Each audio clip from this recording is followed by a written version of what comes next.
Hi everyone, it's Lindsay and welcome back to another video. Today I'm going to be sharing with you some tone-on-tone stenciling and 3 different ways you can go about getting this look. So the first way I'm going to be sharing with you is actually using 2 ink pads.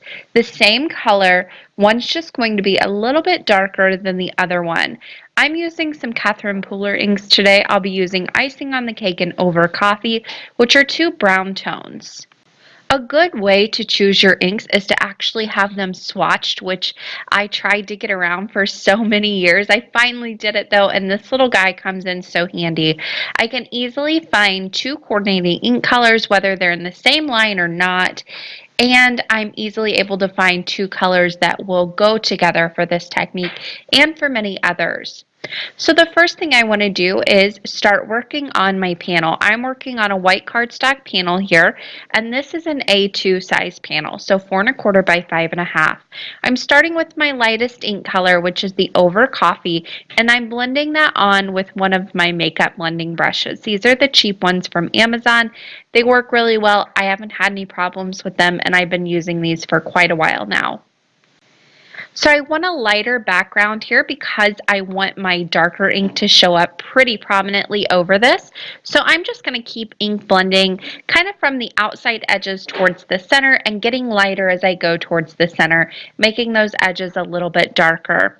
So I ink blend like this a lot. However, if you wanted to, you could do one solid color over this. You don't have to do the lighter or the darker towards the lighter if you don't want to.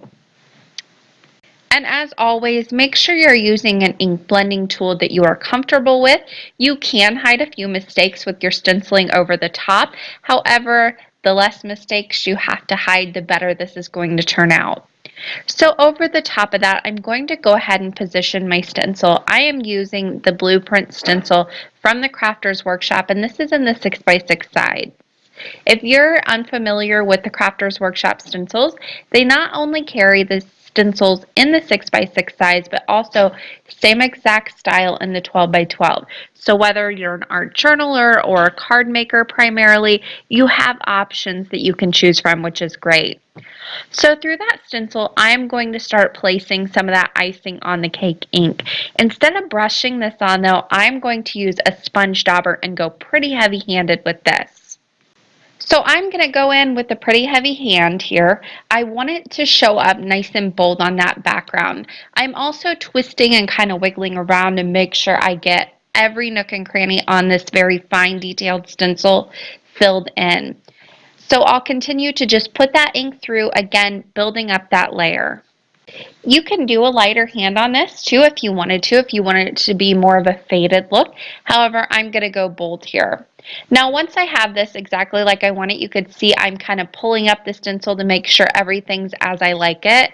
But once I'm happy with it, I can remove that stencil and I've got this great tone-on-tone background. Super easy to do. I love the vintage look of this, and I wanted this to be the main focal point.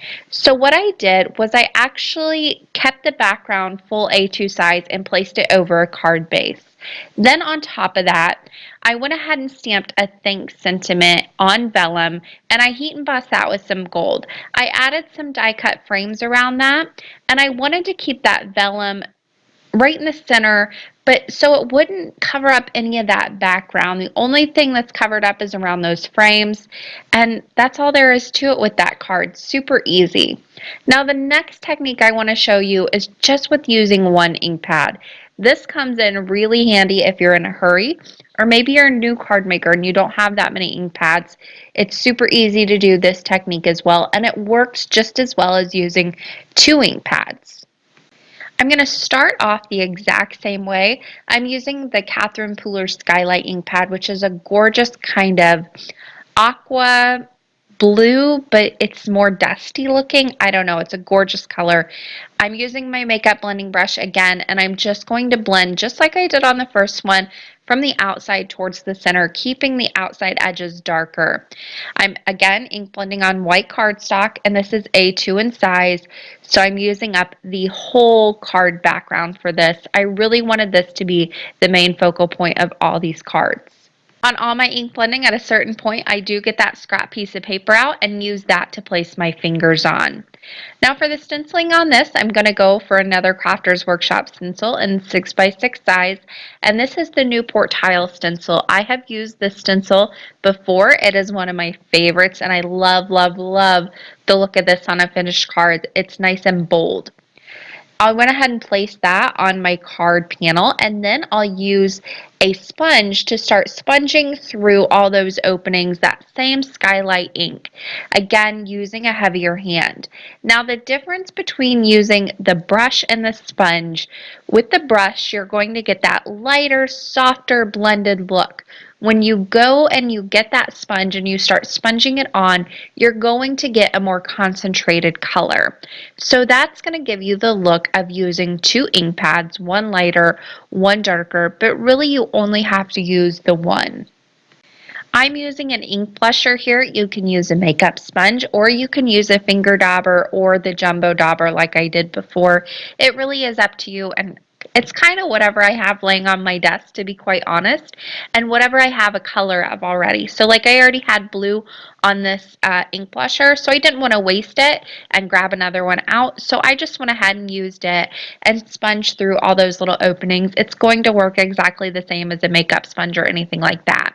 Once I'm happy with the way it looks, I can remove that stencil over the top, and there I've got this tone on tone look, only using that one ink pad. I love the look of this. So to give this a little bit more interest, I cut that background kind of towards the bottom, leaving about 1.5 inches towards the bottom. On the bottom, I stamped a hello sentiment and heat embossed it with some champagne embossing powder. I added a little glitter cardstock to separate the top and bottom, and popped that bottom up with a little dimension just for a little bit more interest on this very simple card. Now my third and final way of doing the tone on tone is actually going to add in a little bit of texture. This one isn't going to look tone on tone when you're first doing it, but I promise, promise, promise once it dries, it's going to look much better.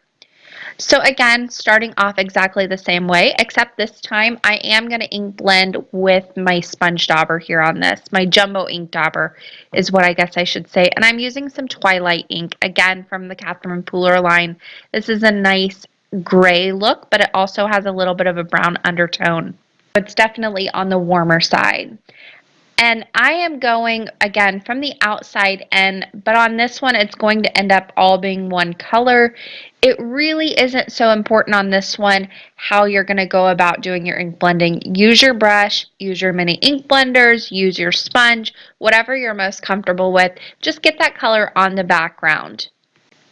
Now for this, you could use a modeling paste if you have a color that is similar, or if you want to add a little shine, you can go with one of the Crafters Workshop modeling pastes. I, again, swatch all of mine out so I can easily find something that's going to match. You can mix and match those colors, kind of mix them up on a palette, create your own custom colors. It really is up to you if you want to use that, but a really, really easy way of matching your ink to your texture paste is to just color it with your ink pad. So I'm using the Light and Fluffy modeling paste from the Crafters Workshop. This is one of my favorite pastes. It doesn't do anything funky when it dries. It doesn't crack. It doesn't kind of peel up your paper or anything like that. It stays nice and smooth. It dries to a nice hard finish. It's not going to stick to anything else. I really love this one. So I'm going to go ahead and place some of my ink down onto a palette. I just use a piece of plastic sheeting, and then I add some of that texture paste into the ink and mix it up really well. Then it's time to put it through the stencil. So I am using the Crafters Workshop Script Word stencil. I'm just going to position that over my background here and tape it down in place from the back. That's how I tape down all of my papers, especially when I already have them cut to size.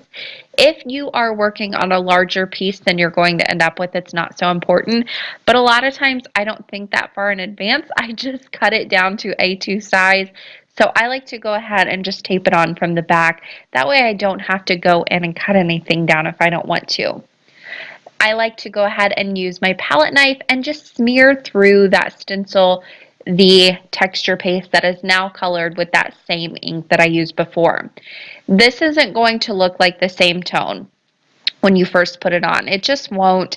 It looks a little funky. It looks whiter than it's going to end up being, but I promise once it dries, as long as you use enough ink, it's going to be a tone-on-tone look. There you can see once it dries, it is so pretty on the background. You've got a little bit of shadow from the texture you get, but it still is tone on tone, and it's just such a neat look. I really wanted that to be the focal point, and I wanted to go bold with the sentiment. So I die cut a hug sentiment from an alphabet die cut set, and I die cut that from some cork cardstock, which is really a fun little addition to this card. And that's all there is to it. I attached that to the card. That was finished. That does it for the 3 ways that you can do some tone-on-tone stenciling. I hope you all found this video useful and found some things you can use in your card making. That does it for me today. I want to thank you guys for watching. Don't forget to subscribe to my channel if you haven't already. Happy crafting, everyone.